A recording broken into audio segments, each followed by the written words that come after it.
पर हमला किया है। इजराइल की तरफ से मिसाइलें दागी गई है।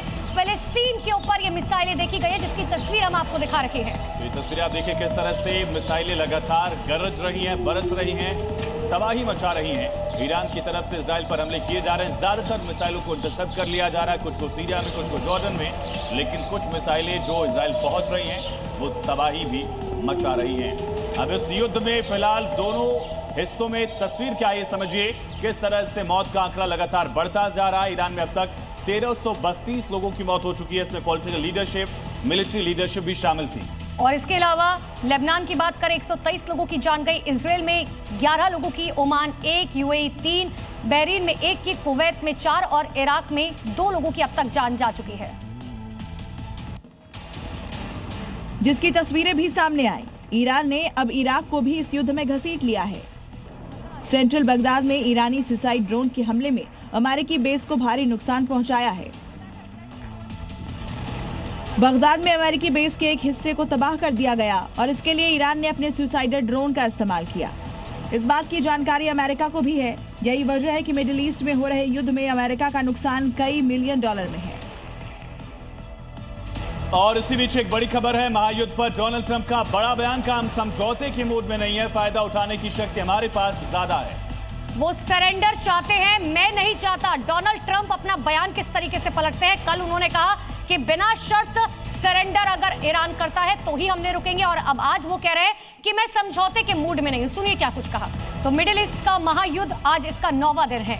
यूएस इजराइल का ऑपरेशन एपिक फ्यूरी जारी है, तो दूसरी तरफ ईरान भी जोरदार पलटवार कर रहा है। जी हां, इराक की राजधानी बगदाद का हाई सिक्योरिटी वाला ग्रीन जोन एक बार फिर से धमाकों और भारी गोलाबारी की आवाजों से दहल उठा।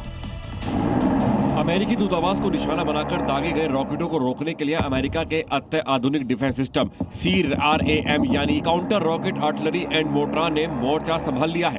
रात के सन्नाटे को चीरती हुई लाल रोशनी वाली गोलियां किसी आतिशबाजी का हिस्सा नहीं, बल्कि दुनिया के सबसे घातक एयर डिफेंस सिस्टम में से एक है। CRAM की सक्रियता है। जैसे ही रडार ने बगदाद यूएस दूतावास की ओर बढ़ते रॉकेटों को डिटेक्ट किया, इनकमिंग के सायरन के साथ ही CRAM की 20 mm गेटलिंग गन ने प्रति मिनट 4500 राउंड की रफ्तार से फायरिंग शुरू कर दी। आसमान में कई छोटे धमाके देखे गए। यूएस के डिफेंस सिस्टम CRAM ने रॉकेटों को हवा में ही नष्ट कर दिया। देवराज सर, ये बड़ा सवाल हो सकता है। 6 ताबूत वहां पहुंचे, अमेरिका में सवाल उठने लगा कि इजराइल की जंग हम क्यों लड़ रहे हैं, अपनी शहादत हम क्यों दें।